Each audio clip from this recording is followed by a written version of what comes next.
2 Corinthiens chapitre 1, verset 1 à 7. Voilà ce que dit la parole de Dieu. Si tu n'as pas ta Bible, tu peux lire derrière moi ou devant. Devant, tu peux pas. Moi, tu peux regarder devant, mais ça va de l'autre côté. Paul, apôtre de Jésus-Christ par la volonté de Dieu, et le frère Timothée, à l'église de Dieu qui est à Corinthe, et à tous les saints qui sont dans la caille. Que la grâce et la paix vous soient données de la part de Dieu notre Père et du Seigneur Jésus-Christ. Est-ce que nous pouvons nous lever, s'il vous plaît? Pour que nous puissions lire la parole. On va reprendre. Alléluia.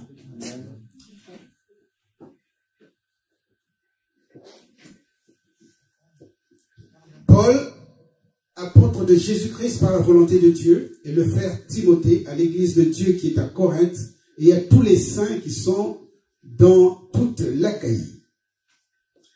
Que la grâce et la paix vous soient données de la part de Dieu notre Père et du Seigneur Jésus-Christ. Béni soit Dieu, le Père de notre Seigneur Jésus-Christ, le Père des miséricordes et le Dieu de toute consolation, qui nous console dans toutes nos afflictions, afin que par la consolation dont nous sommes l'objet de la part de Dieu, nous puissions consoler ceux qui se trouvent dans quelque affliction. Car de même que les souffrances de Christ abondent en nous, de même notre consolation abonde par Christ. Si nous sommes affligés, c'est pour votre consolation et pour votre salut. Et si nous sommes consolés, c'est pour votre consolation qui se réalise par la patience à supporter les mêmes souffrances que nous endurons. Verset 7 enfin. Et notre espérance à votre égard est ferme, parce que nous savons que si vous avez part aux souffrances, vous avez aussi part à la consolation. Amen. Amen. Nous allons prier dans cette position où vous êtes. Seigneur, notre Dieu, merci pour le peu de temps que tu nous donnes de pouvoir recevoir ta parole. Ouvre nos oreilles spirituelles, Seigneur, que nous comprenions et que nous appliquions aussi dans notre vie. Tu bénis ta parole, Seigneur, que le monde disparaisse, que tu nous parles à nous tous et que nous puissions marcher selon ta volonté et non pas selon la nôtre.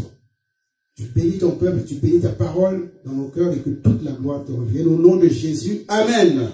Amen. Amen. Merci beaucoup pour nous asseoir. Et dites-moi, qu'est-ce que vous avez retenu dans ce passage? Qu'est-ce que vous avez remarqué plutôt dans ce passage? Est-ce que quelqu'un a remarqué quelque chose dans ce passage que nous avons lu? Ou bien vous n'avez pas fait attention? On parle de quoi là-dedans? Quels sont les mots qui reviennent souvent?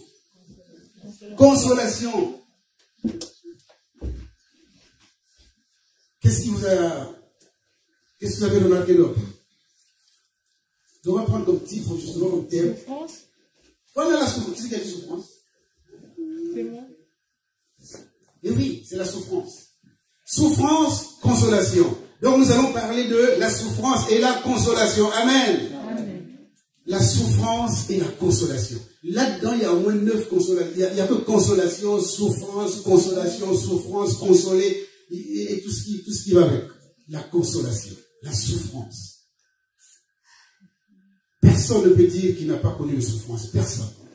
Personne ici ne peut dire, j'ai pas connu de souffrance. Dans ta jeunesse, maintenant, peut-être que tu souffres. On peut souffrir de plusieurs manières. Ça peut être physique, ça peut être spirituel, ça peut être moral, dans tous les sens, la souffrance. Et donc ce matin, merci Seigneur, la souffrance et la consolation. Et là, c'est Paul qui parle. C'est Paul, parce qu'on entend souvent Paul a fait ceci, Paul le grand apôtre. Mais si nous pouvions comprendre comment cet homme a souffert, comment cet homme a enduré des souffrances extraordinaires, terribles. En tout cas, il le savait, puisque quand il a rencontré Jésus, on lui avait déjà dit que cet homme, je l'ai choisi, et il endurera des souffrances. Non seulement pour apporter la parole de Dieu aux païens, aux gentils, mais qu'il va souffrir. Donc la souffrance, c'est quelque chose de terrible. Quand c'est moral, c'est encore plus difficile. C'est physique aussi, c'est dur. C'est psychologique aussi, c'est dur. La souffrance, personne. En tout cas, je pense que personne ne peut dire qu'il n'a jamais connu la souffrance. Tu es debout, prends garde que tu ne tombes. Parce que la souffrance, c'est quelque chose de très dur. Les enfants sont leur souffrance. Vous voyez, même un bébé, il a faim, il ne sait pas s'exprimer, mais il va pleurer. Voilà. Il pleure, il crie dans tous les sens. Il souffre, mais il faut que tu fasses attention. Paul, on avait déjà parlé de lui la dernière fois, que c'est cet homme qui a reçu de Dieu, donc de Jésus-Christ, en sachant qu'il était persécuteur des églises, il persécutait l'église. Et puis un jour, Jésus-Christ va le croiser. Et puis quand Jésus-Christ l'a croisé, il a compris que celui qu'il combattait là, que c'est le Seigneur des Seigneurs. Parce que lui, il a vu un homme glorieux. Vous savez, quand on dit apôtre, les apôtres et la définition même des apôtres, c'est celui qui a été avec qui a vu Jésus, qui a fait des miracles. Et donc lui, comme il n'était pas avec les autres, il n'était pas avec les 12. Les 12, ils avaient leur histoire avec Jésus. Lui, il n'avait jamais connu Jésus, mais en tout cas, après la mort de Jésus, il a combattu l'église. Un jour, il fait la rencontre de Jésus-Christ sur la route de Damas. Vous connaissez l'histoire. Et c'est de là que tout est parti. Sa vie n'a plus jamais changé. Il a rencontré Jésus et il est resté collé à Jésus, il est resté avec lui et il a exécuté ce que Dieu ou ce que Jésus lui avait demandé de faire jusqu'au bout, malgré les souffrances, malgré les difficultés. Et quand il y avait la souffrance, vous voyez, quand il a parlé, il dit souffrance, consolation, souffrance, consolation, souffrance, j'ai été consolé. Donc là où il y a la souffrance, il faut aussi qu'il y ait la consolation. Amen. Et c'était terrible pour lui parce que son histoire, on ne peut pas la raconter, c'est tellement long. Il allait partout, dans tous les pays. C'est lui qui a fondé, qui a mis en place les églises. Il a même travaillé, il a dit, j'ai travaillé plus que les autres. Et il a vraiment travaillé. Il s'est retrouvé à Corinthe, la pire des villes, où il va mettre en place l'église. Vous connaissez l'histoire. Il a fini de mettre l'église en place et il est parti. Après avoir passé 1 an et 6 mois, il est parti à Éphèse. Et il a su mettre en place d'autres églises. Sur place, il laisse des gens, des serviteurs de Dieu. Mais lorsque, quelquefois aussi, on agit de la même manière. On a commencé quelque chose et puis on s'absente.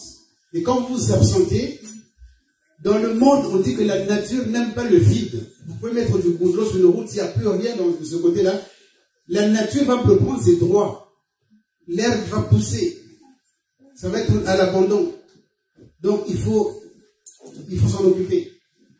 Il a laissé l'église pendant près de 5 ans. Et là-bas, la pagaille s'est mise en place. Et les gens sont venus. Parce qu'ils en avaient, les responsables de l'église, ils étaient fatigués de voir ça. Mais fatigués de voir quoi? On a dit la dernière fois, ce qui se passait dans la ville de Corinthe, ou plutôt dans l'église de Corinthe, même chose. Ils sont venus avec beaucoup de doléances. Pour lui dire, à l'église, ça ne va pas. À l'église, tout va mal. L'impudicité était au-delà de ce qu'on peut penser même. Tout et n'importe quoi. Au point où même, vous le savez, alors que Dieu a dit que tu ne prendras pas la femme de ton père, il y a même un qui a pris la femme de son père. Il a récupéré la femme de son père, du vivant de son père, et il vivait avec la femme de son père, et dans l'église, et personne ne disait rien. Paul dit, mais ce n'est pas possible. Et donc, il a résolu un certain nombre de problèmes, beaucoup de problèmes, notamment, vous savez, les problèmes n'ont pas changé. Hein. Ces problèmes n'ont pas changé. Aujourd'hui, quand je regarde autour de moi, je rigole un peu parce que bon, on voit des femmes qui sont voilées, on voit des femmes qui ne sont pas voilées, et les problèmes sont les mêmes. Hein. Ces problèmes n'ont pas changé. À l'époque, ils sont venus, et donc Paul aura écrit pour leur dire, attention, voilà comment vous devez vous comporter. Et c'est aujourd'hui un problème difficile dans les églises. Il y a des gens qui se séparent à cause de ça. Tu n'as pas mis ton foulard, tu as mis ton foulard, tu n'as pas fait ci, tu n'as pas fait ça. Et lui, il a résolu tout ça. Mais tout ça, nous devrions savoir, nous aussi, on doit vraiment enseigner tout ça dans l'église, parce que ça fait beaucoup de confusion. Et c'est ce qu'ils ont connu à Corinthe. C'est ce que Paul a connu, donc il a résolu ces problèmes-là. Le problème de la Sainte Seine, il a résolu aussi. Le problème du mariage, il a résolu aussi. Les gens venaient avec 2 ou 3 femmes. Si aujourd'hui, il y a quelqu'un, parce qu'il est marié, parce qu'il est polygame, ou je ne sais pas comment, il a 2 ou 3 femmes, qu'est-ce que nous allons lui dire? Qu'est-ce que l'Église va dire? Est-ce que l'Église va dire, bon, écoute, divorce toutes tes femmes, va-t'en, tout ça. Et donc, autant de problèmes qui se posent encore aujourd'hui. Et nous devons avoir la sagesse, l'intelligence de trouver des solutions à tout ça. Et ces problèmes existent encore aujourd'hui. Lui, il a réglé tous ces problèmes. Aujourd'hui, le problème se pose encore au milieu de nous. Les viandes sacrifiées aux idoles. Et oui, encore dans les églises aujourd'hui, les gens vont dire, je ne mange pas ci, je ne mange pas ça.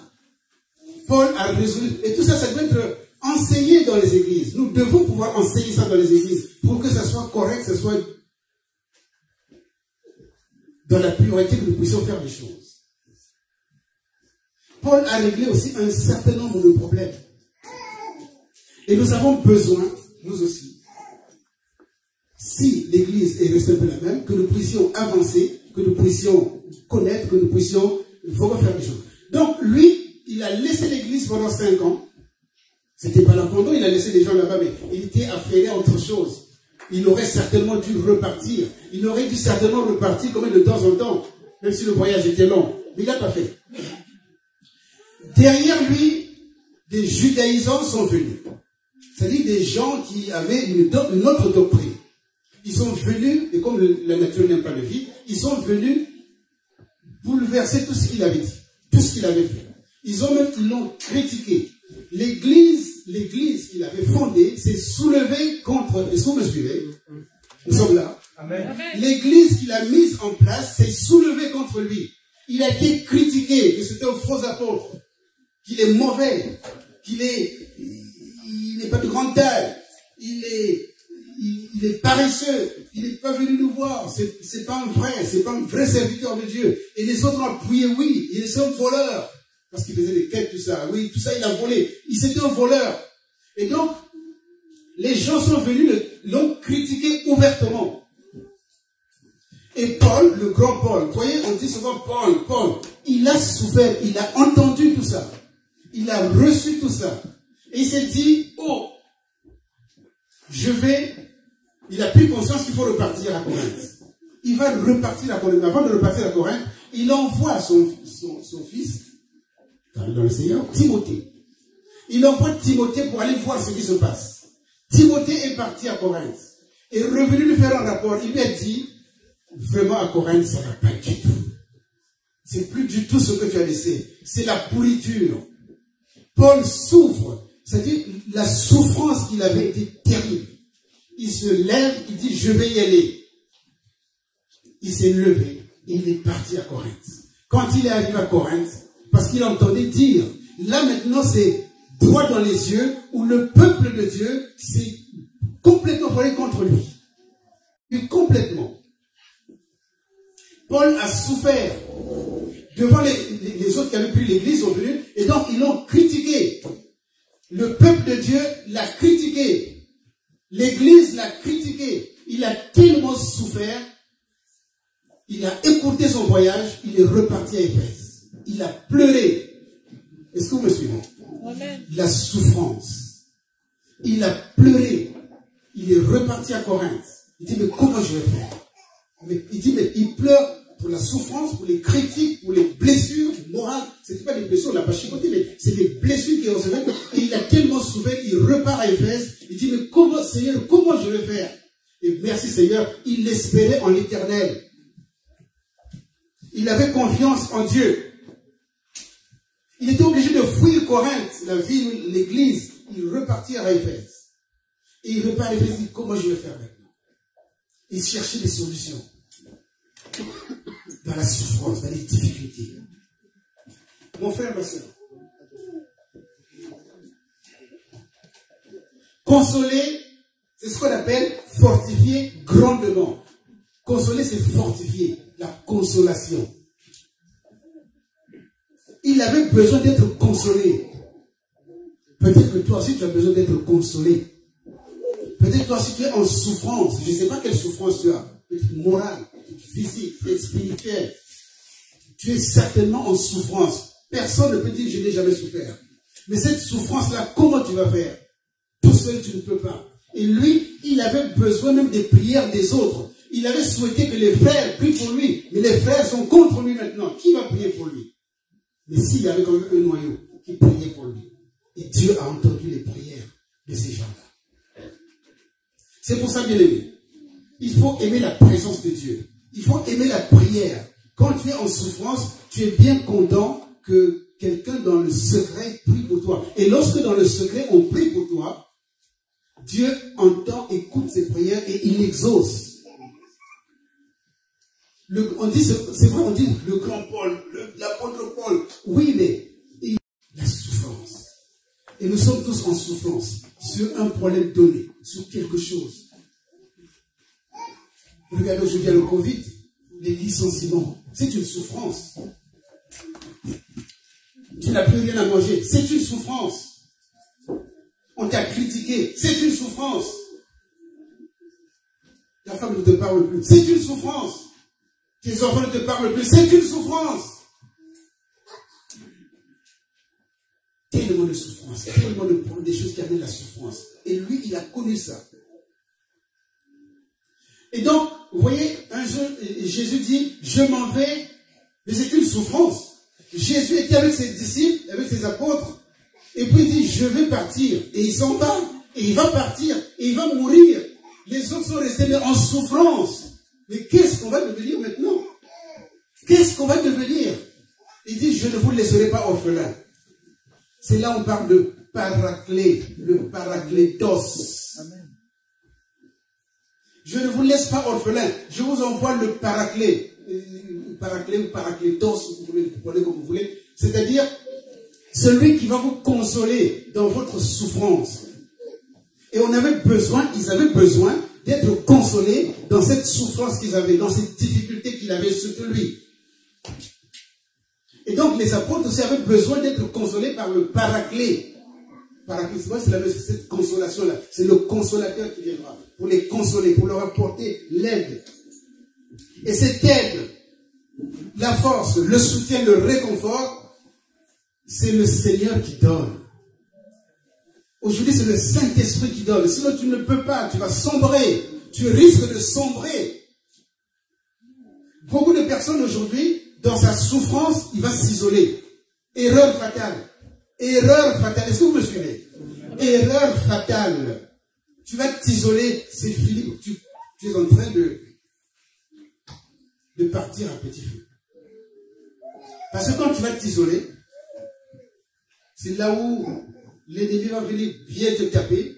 C'est-à-dire que tu donnes le dos comme on te donne la chicotte. Il ne faut jamais donner le dos à l'ennemi comme on te donne la chicotte. Paul a beaucoup souffert. Il a fui Corinthe. Peut-être que tu ne le savais pas. Il a fui Corinthe. Il est reparti. On l'a tellement critiqué. Mais il ne va pas laisser comme ça. C'est l'église. Ce sont ses enfants. C'est lui qui les a portés. Il va plaider la cause. Il va plaider sa cause devant Dieu. Il envoie encore quelqu'un. Il dit, mais là, je vais encore écrire une lettre. Je vais leur écrire encore, mais ce n'est pas possible. Je vais défendre mon apostolat. Je vais défendre qui je suis. Paul qui n'avait jamais parlé comme ça, qui était dans la douceur, dans l'amour, tout ça, il va commencer à haranguer, il va commencer, même quand vous lisez, c'est écrit dans le 2 Corinthiens, vous allez voir qu'il va commencer à être très dur. On ne connaissait pas Paul comme ça.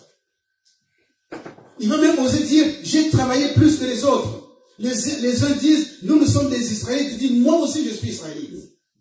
Parce qu'on disait, on ne sait même pas d'où il vient lui. Il dit, je suis aussi Israélite. Que lui aussi, il est apôtre, il n'est pas apôtre. Il dit, je suis apôtre parce que lui aussi, c'est vrai, il a vu Jésus dans sa gloire. C'est même différent de ce que les autres ont vu. Lui, il a vu Jésus dans sa gloire. Il a été instruit par Jésus directement dans cette gloire-là. Et donc, il a été envoyé directement. Donc, c'est ça, un apôtre, c'est un missionnaire qui est envoyé, ça et là, pour annoncer la parole de Dieu. C'est ce qu'il a fait, c'est ce qu'il a reçu. Et on le critique et il va se défendre. Mais dans cette défense, nous avons besoin du Seigneur. Nous avons besoin, nous aussi, toi aussi pour te défendre, tu as besoin de Jésus. Tu as besoin du Paraclet. Le Paraclétos, tu as besoin de lui. Tu as besoin de ce soutien. Tu as besoin du Seigneur. Si tu t'isoles, et que tu es en train de... Je suis désolé de le dire, mais c'est la personne qui s'isole en train de signer son arrêt de mort. Mort spirituelle, tout ce que vous voulez. Et qui va entraîner dessus la mort éternelle. Ce n'est pas le moment de s'isoler. Quand tu es en souffrance, et là aussi, l'Église, c'est là où l'Église, nous avons besoin, chacun de nous, demain sur la rencontre, l'Église doit regarder aussi autour de lui. Chacun doit regarder autour de soi. Qu'est-ce que Paul disait par rapport à la communion fraternelle? La communion fraternelle, c'est-à-dire le partage du pain, c'est-à-dire la Sainte Seine. La Sainte Seine, les gens faisaient dans le désordre n'importe comment. Il va corriger ces fautes-là. Il va leur dire, avant de venir à la Sainte Seine, vous devez d'abord regarder derrière vous, c'est-à-dire la mort de Jésus-Christ. Tu dois regarder maintenant, toi-même, tu dois te regarder toi-même au-dedans de toi. Qui es-tu devenu? Comment te présentes-tu devant le Seigneur? Après, tu vas regarder autour de toi. Tu vas regarder les frères et les sœurs qui sont là. Parce que nous sommes un corps. Après, tu vas regarder, il y a quelque chose. Après, tu vas regarder devant. C'est-à-dire Jésus qui va revenir bientôt. Dans quel état spirituel va-t-il te trouver? Est-ce que dans la fatigue? Dans la souffrance? Si c'est une souffrance qui est de lui, ok. Mais quand tu es dans la souffrance, et maintenant, quand il va revenir, comment va-t-il nous regarder? Il y a des gens qui souffrent dans l'église. Mais tu ne connais pas, tu ne sais pas du tout que le frère ou la sœur souffre. Là, tout à l'heure, la frère, bien aimé, frères et sœurs, l'année est en train de se terminer. Une autre année arrive. Regarde comment tu t'es comporté tout au long de l'année, depuis le 1er janvier. On vient à l'église, dimanche, là, après ce culte, chacun va rentrer chez soi, bye bye, comme il n'y a plus. À l'époque où on faisait la communion fraternelle, on se retrouvait là, on mangeait, on discutait un tout petit peu. Non, là c'est masque, chacun, bye bye, on se sert même plus. C'est beau le coude, après chacun s'en va chez soi. Après bye bye, jusqu'à dimanche prochain. Tu ne sais même pas si ton frère, si ta soeur a mangé. Tu ne sais même pas si ton frère, ta soeur a un problème. Tu ne sais même pas si ton frère, ta soeur, tu ne sais pas ce qu'il a comme problème. Et comme tu ne l'appelles pas, comme tu ne le visites pas, il ne viendra pas te dire ses problèmes, ses soucis, ses difficultés. Il est peut-être en difficulté, ton frère. Ta soeur est peut-être en difficulté, mais tu ne le sais pas parce que tu ne l'as pas visité. Jésus, qu'est-ce qu'il a dit? Qu'est-ce qu'il a dit, le Seigneur? J'étais en prison, vous ne m'avez pas visité. J'étais malade, vous n'êtes pas venu me voir. J'étais en souffrance, tu n'es pas venu me voir. Et les gens disent, mais depuis quand on t'a vu, tu es en souffrance? Mais oui, les frères et les sœurs, c'est le corps de Christ. C'est le corps de Christ. Amen. Tu ne l'as pas visité. Tu ne l'as même pas. Donc dimanche, après ce culte-là, chacun va rentrer chez soi. Bye bye. Tu n'appelles personne. Tu ne sais pas dans quel état est ton frère, ta soeur. Honte à nous. Honte à nous. Paul a souffert. Il a tellement souffert qu'il va l'écrire, il va le montrer, il va le dire, il va revenir vers les Corinthiens quand même. Il va me faire une lettre pour expliquer qu'il n'est pas un bandit, il n'est pas un voleur, que les collègues qu'il prenait là, il les amenait aux autres. Vous voyez? Peut-être que c'est le moment d'en parler. Comme tu ne sais pas que ton frère, tu ne sais même pas si ton frère a mangé. Quand tu vois, maintenant, si tu visites ton frère, quand tu vas voir ton frère ou ta soeur, va avec quelque chose, tu sais pas. Tu sais pas. C'est vrai, la dernière fois je disais, aujourd'hui, on le constate, c'est leur droit, c'est le monde qui est comme ça aujourd'hui. Les enfants d'aujourd'hui, c'est différent des enfants d'hier. Moi, si j'étais un bébé, un enfant, là où chacun a vécu. Il y a des gens qui ne connaissent pas si tu es né dans la famille dans une famille, je ne sais pas moi, de Rockefeller, ou si tu es né dans la famille de la reine là-bas, bon, tu ne connaîtras pas la souffrance, oh bien que si. Tout ça, ça ne rend pas heureux. Ils ne sont pas tous heureux. Mais en fait, au moins, les gens, ils mangent. Ils n'auront pas faim comme les autres. Eux, au moins, ils mangent. Aujourd'hui, les enfants, nos enfants là, tous nos petits-enfants, ceux qui sont là. Ah, ça, non, je ne mange pas. Ça, je ne mange pas. C'est normal, c'est leur temps. Il y a des enfants, c'est-à-dire le peu qu'on va leur donner, ils vont bondir dessus. Et même le peu qu'on leur donne, ils vont aller chercher ça dans les poubelles. Honte à nous. Parce que nous devons nous assister les uns les autres. C'est ce que Paul va redresser dans sa deuxième lettre. Pour dire, je ne suis pas un bandit. Que j'ai tellement souffert, mais je vous pardonne. Que j'ai tellement souffert, mais voilà comment vous devez vous comporter. Il faut il va leur dire, il faut qu'il y ait au milieu de vous le ministère de la réconciliation. Quand tu vois ton frère et ta soeur qui sont en train de se battre, mais il faut les réconcilier. Il faut qu'il y ait un ministère, il faut qu'il y ait le ministère de la réconciliation. Il faut que tu ailles voir.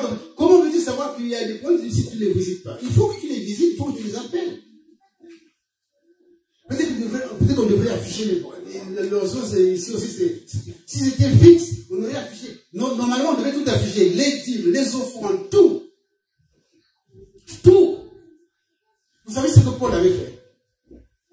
Il a refusé. Et heureusement d'ailleurs, heureusement qu'il avait fait ça, c'est Dieu qui l'avait conduit. Il avait refusé les dîmes, les offrandes, d'être aidé par les Corinthiens. Il avait refusé. Heureusement. Il faisait des tentes, il travaillait le midi, je travaille de mes propres mains pour subvenir à mes besoins et aux besoins des autres. S'il n'avait pas fait ça quand on commençait à le critiquer, certainement qu'il serait peut-être tombé en 5 ans. Nous devons avoir cette manière de voir les choses, de marcher comme Dieu veut que nous marchions. Est-ce que nous sommes encore là, bien aimés? Paul a tellement souffert, il va écrire, il va leur dire, je ne suis pas un bandit. D'ailleurs, regardez comment vous devez faire. Il faut qu'il y ait au milieu de vous le ministère de la réconciliation. Il faut qu'il y ait la consolation. C'est-à-dire quand quelqu'un, il faut que tu ailles consoler. Il faut que tu sois en mesure d'aller consoler ton frère, ta soeur qui souffre. De discuter. Quand tu vas aller discuter avec ton frère et ta soeur, tu vas savoir que le frère et la soeur a quel problème. Il ne te le dira pas en sortant d'ici. Mais que tu l'appelles au moins. C'est très important. Paul, c'est ce qu'il a fait. Il va faire une deuxième lettre. Pour dire que vous les Corinthiens, non seulement vous avez les moyens, vos frères dans le sud, ils ont faim. On va faire des collectes pour aller leur donner, pour qu'ils mangent, pour qu'ils aient quelque chose. Les Thessaloniciens étaient des gens formidables. Ils n'avaient pas les moyens, mais ils ont donné avec joie. C'est-à-dire que chacun donnait en proportion de ce qu'il avait, il donne. Et pour le besoin de ceux qui étaient en difficulté sous d'autres contraintes. Une église doit être capable, non pas de s'autofinancer, mais de faire du bien aussi aux autres. Il n'y a pas que entre nous, il y a aussi les autres qui sont ailleurs, qui sont dans la rue, qui sont je ne sais pas où. Nous sommes devenus tellement égoïstes. Nous ne regardons qu'à nous-mêmes. Même tes propres parents, là, tu ne t'en occupes même pas. Ta maman, là, qui t'a porté 9 mois dans son ventre, qui t'a allaité, tu as bu son lait, et t'a porté. C'est pas des cabris ou le cabri ou la chèvre, elle va faire l'être bas, là, c'est tout de suite, voilà, ça commence à manger de l'herbe. Non, il faut te porter, il faut t'envoyer à l'école. Tu as fait l'école, tu as fini l'école, tu travailles, ta maman, ton papa souffrent, tu t'en occupes même pas. Comment Dieu te regarde? En toi, c'est quoi? Tu as quoi? Qu'est-ce qu'il y a dans ton cœur? Paul va leur dire, il faut subvenir aux besoins de ces gens-là. Non seulement qui sont à toi, mais celui qui ne fait pas ça même pour sa famille, il n'est pas digne d'être chrétien. La souffrance. Quand tu es en souffrance, il ne faut pas t'isoler. Vous me suivez, bien aimé? Lorsque tu es en souffrance, cherche Dieu. C'est le moment de rechercher Dieu. Parce qu'il a dit, je ne t'abandonnerai pas, je ne te délaisserai pas. Et nous, on s'isole. Il ne faut pas s'isoler. Il faut avancer. Il faut vraiment... C'est lui qui nous console dans la tristesse. C'est lui qui nous apporte ce dont nous avons besoin. C'est lui qui nous donne tout ce dont nous avons besoin. Vraiment. Est-ce que tu peux mettre Jean 14?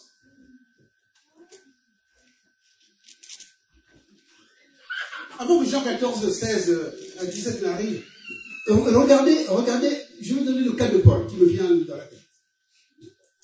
Paul, en train de partir à Rome, il arrive dans le bateau, la mer est enfuie. La souffrance est grande, une grande souffrance. Les marins là, ils étaient en souffrance. Et le bateau ballotté dans tous les sens, ça se casse de partout. Il faut décharger, il faut délester, ils appellent ça délester. On va délester, on va jeter la nourriture, tout ce qu'il y a, on parle dessus bord. Malgré ça, ça continuait. Et Paul était tranquille. Et Paul, un ange du Seigneur, il se disait lui aussi, bon, ben là c'est fini. Mais comme lui, c'est un homme de Dieu, il sait en qui il a cru, comme on a chanté tout à l'heure, eh bien, il s'est mis à prier. Il a cherché le secours de l'Éternel. Il était en difficulté aussi. Il était aussi en souffrance parce que c'est des turbulences, non, je voulais dire, c'est, comment on appelle ça? C'est des vagues dans tous les sens. Ça peut être difficile, ça peut être compliqué. Moi, j'ai plus le bateau, mais en tout cas, ça doit être difficile. Et donc, lui, il se met devant le Seigneur. Les autres, peut-être avec leur Dieu. Lui, il se met devant le Seigneur et il prie. Et un ange du Seigneur est venu le fortifier. Quand on l'a fortifié, lui, il a eu le courage, la force d'aller fortifier les autres. Amen. Amen. Et il a dit aux autres, non, calmez-vous. Ça fait quelques jours, 3 jours, vous n'avez pas mangé. Maintenant, il leur donne du pain. Mangez du pain, prenez des forces. Mangez quoi? Mangez du pain et prenez des forces. Ils ont mangé du pain, ils ont pris des forces. Après, il leur a dit, l'ange de l'Éternel, c'est-à-dire le Dieu en qui j'ai cru, en qui je crois, m'a dit qu'on ne mourra pas. On va échouer dans une île, quelque part. Et il a dit aux gars, les gens ils commençaient à mettre les chaloupes là, à la mer pour partir, pour quitter le bateau. Parce que voilà, c'était compliqué pour eux. Il leur dit, ceux qui vont faire ça vont mourir. Restez, ne quittez surtout pas le navire. L'ange m'a dit, restez sur ce navire, il n'y aura rien. Amen. Ceux qui ont sauté, ils ont péri. Ceux qui sont restés, ils ont eu la fisson. Ils ont accosté à Malte. Et là, ils avaient la vie sauve. Et malgré cela, il va les ramasser du bois pour faire du feu parce que c'est froid. Et un serpent s'attache à sa main. Une vipère. Vous ne connaissez pas. C'est une vipère. C'est très dangereux. La morsure est dangereuse. Une vipère accrochée. Il y avait des gens qui étaient sur l'île, ils ont compris tout de suite que, parce que pour eux, une vipère qui s'attache à toi, c'est fini. Tu vas gonfler et puis mourir. Paul a secoué l'animal, enfin, le serpent dans le feu. Et les gars attendaient qu'il gonfle. Ils ont attendu longtemps, ils ne gonflaient pas, ils continuaient plutôt à prêcher la parole de Dieu. Et les gars ont dit, mais ton Dieu là, c'est le vrai Dieu. Hein? Amen. Parce que là, ils ont dit, mais ce n'est pas possible. Ils ont commencé à dire, mais cet homme, il est sauvé du bateau, il n'est pas mort, et maintenant, tu arrives ici, tu es sauvé, puis un serpent, c'est un bandit, un brigand. Et lui, il continue à annoncer la parole de Dieu. Et ils ont compris par la suite. Il a dit, non, c'est Dieu qui t'a venu. Donc, ils ont compris, ils ont connu ce grand Dieu, ce merveilleux Dieu-là, et ils ont donné leur vie au Seigneur. Amen. Amen. Paul a beaucoup souffert la consolation. Le Seigneur dit, Jean 14, verset 16, et moi je prierai le Père et il vous donnera un autre quoi? Consolateur, afin qu'il demeure éternellement avec vous. Verset 17. L'esprit de vérité que le monde ne peut recevoir parce qu'il ne le voit point et ne le connaît point. Mais vous le connaissez car il demeure avec vous et il sera avec vous. Voilà ce que nous devons faire. C'est un principe divin. C'est quoi? Dieu, lorsque tu demandes la consolation, quand Paul s'est retrouvé en train de prier Dieu, un ange est venu le consoler. Donc, l'ange a apporté quoi? L'amour, le pardon et la consolation. Quand toi tu reçois, donc Dieu me donne le pardon, l'amour, la consolation, moi, je dois aller aussi vers les autres, et maintenant je dois regarder dans la salle, si une personne est fatiguée, chargée, je dois aller vers lui et lui apporter l'amour, le pardon et la consolation. C'est ce que tous nous devions faire. Tu ne peux pas finir, tu t'en vas chez toi et puis c'est fini. Non! Nous sommes le corps de Christ. Ton frère souffre, ton frère a faim. Non, on ne peut pas faire ça. Il faut qu'on ait de la compassion. Il faut qu'on ait de l'amour. Dieu est amour, Jésus est amour. Nous, et Christ a dit, aimez-vous les uns les autres comme je vous ai aimé. La comparaison est grande. Donc, il nous faut vraiment avancer. Il nous faut être plein d'amour, plein de joie et avancer vraiment en eau profonde avec notre Seigneur parce que le Seigneur nous aime. Dieu t'aime, mon frère, ma soeur. Amen. Jésus t'aime. Amen. Et dans ta souffrance, je ne sais pas de quoi tu souffres. Ou dans la souffrance que tu as eue. Regardez ce qui s'est passé quand je disais que les églises, ça n'a pas changé. Tout à l'heure, on a entendu une prophétie. Dans certaines églises, et on dira, parce que Paul dit, il faut vraiment qu'on enseigne ces choses. Vous voyez, Paul dit, la femme ne doit pas enseigner, une femme ne peut parler. Et donc, ailleurs, sous notre ciel, vous allez voir, j'étais surpris d'ailleurs de voir ça. Quand la femme arrive dans le corps de Christ, dans l'église, elle a la bouche cousue. Parce que là-bas, tu n'as pas le droit de parler. Et comment ça? Donc, vous voyez, les problèmes de l'église là-bas, de Corinthe, c'est les mêmes problèmes aujourd'hui. Donc, nous devons faire en sorte que nous connaissions ces choses. Alors que le même qui a dit, je ne veux pas que les femmes, mais dans quel contexte il a dit? Pourquoi il a dit ça? Si on ne comprend pas ça, c'est ça qu'on appelle l'interprétation biblique. Si tu ne sais pas dans quel contexte, pourquoi Paul a dit ça, mais tu vas dire, ah, il a dit tout, on lit, et puis j'applique. Il a dit, on doit avoir le foulard, donc si tu n'as pas ton foulard, ne rentre pas ici. Vous voyez jusqu'où ça va? Donc, nous avons intérêt aussi à connaître, à marcher avec Dieu, à connaître ces choses, et ça n'a pas changé, les choses n'ont pas changé, mais nous devons vraiment avoir de l'amour pour les frères, de l'amour pour les sœurs, nous devons être compatissants, est-ce que nous avons la joie? Faire la joie, mon frère, ma sœur? Amen. Amen. Et que nous puissions donner avec joie. Ça, c'est la particularité des Thessaloniciens. Les Thessaloniciens, ils étaient pauvres. Ils étaient dans une pauvreté extrême. Quand ils ont entendu qu'à Jérusalem, les gens crevaient de faim, ils ont donné plus que ce qu'ils devaient faire en proportion de ce qu'ils avaient. On ne donne pas à un homme, on donne à Dieu. Et Jésus lui-même nous l'a beaucoup enseigné et nous ne prêtons pas toujours attention. Le ministère, on va parler de ça aujourd'hui, sinon je vais être trop long. Et c'est pour cette raison que quand tu vas écrire encore au Corinthiens, il va leur parler du ministère de la libéralité. Il faut avoir de la libéralité. C'est-à-dire que il y a quelqu'un qui vient chez toi, ah, lui, il est venu, tout ça, je sais pas où le mettre. Mais tu peux dormir sur la mat, je voulais dire, tu peux dormir sur un petit matelas, puis donner ton lit à quelqu'un, et alors? Il y a des gens qui ont logé des anges en recevant des gens à Jésus. Amen. Nous, on a dit tellement, oui, en plus, il y a le corona, alors là, c'est pire encore. Voilà, il y a le corona. Oui, c'est vrai, on doit faire attention. Il faut exercer l'hospitalité. Mais si tu n'as pas d'amour, tu ne peux pas exercer l'hospitalité. Et nous devons apprendre ça à nos enfants. Non, hier, on a été instruit par une gamine, une petite là, comme ça. Vraisemblable. Nous avons quelquefois besoin d'entendre. Mais en plus, c'était spontané. La parole lui est passée, et puis il a parlé. Et puis, voilà. Et puis il a donné sa parole, et puis voilà, il a parlé. Elle a dit ce qu'elle avait dit. Et c'était tellement vrai ce qu'elle disait. Une gamine qui nous enseigne. Une gamine qui nous enseigne. Non. Honte à nous. Vraiment, ce que Dieu attend de toi, mon frère, ma soeur, c'est que tu regardes autour de toi. Que tu regardes autour de toi. Est-ce que ton frère est en souffrance? Est-ce que ton frère a mal? Est-ce que tu peux l'aider?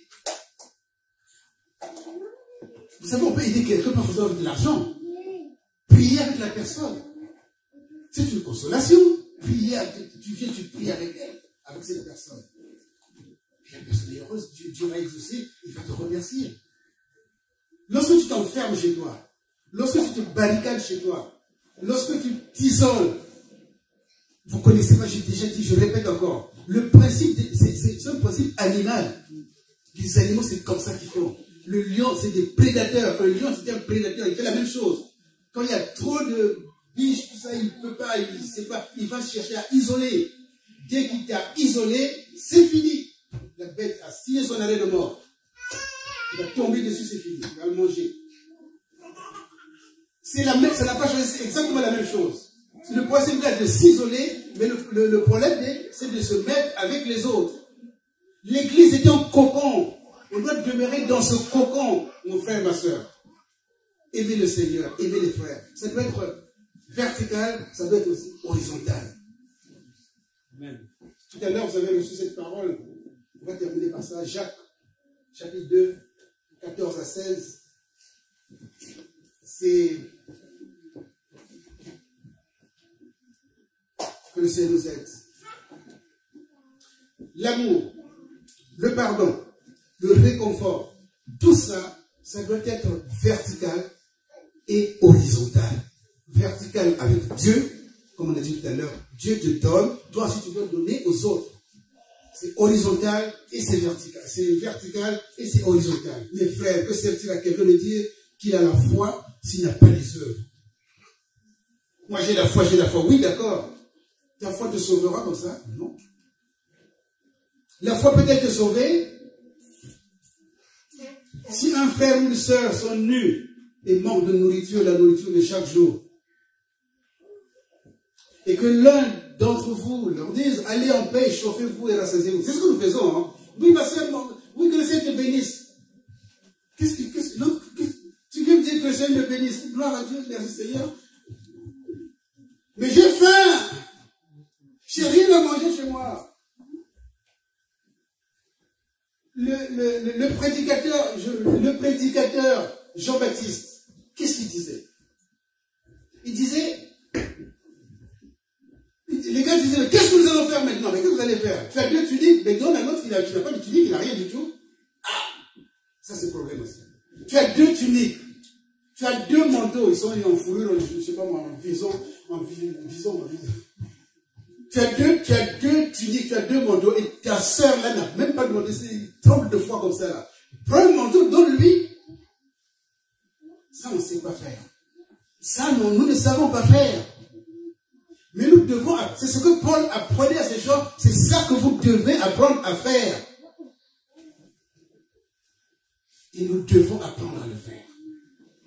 L'année se termine, que nous puissions enterrer notre égoïsme, que nous puissions aimer les autres, que nous puissions nous tourner aussi vers les autres. Trop égocentrique. Il faut, voilà. Il faut que ça soit le contraire maintenant. Quand on finit là, tu consommes avec ce que tu connais. C'est quoi ça? Et le frère qui est venu, tu ne peux pas causer avec lui? Tu peux même discuter avec lui? Que le Seigneur te bénisse. Oui, c'est bien que le Seigneur te bénisse. Un peu de social. Alléluia. Amen. Et moi tu dis, allez en paix, chauffez-vous, merci ma soeur. Et vous rassasiez. Et je dis, vous votre chauffer, rassasiez-toi, bon appétit. Ah oui, bon appétit mon frère, bon appétit ma soeur. Mais bon appétit quoi? L'appétit de quoi? Il doit manger quoi? Et que vous ne leur donniez pas ce qui est nécessaire au corps, à quoi ça sert? La suite, il en est ainsi de la foi. S'il n'a pas les œuvres, elle est morte en elle-même. Vraiment que le Seigneur le bénisse.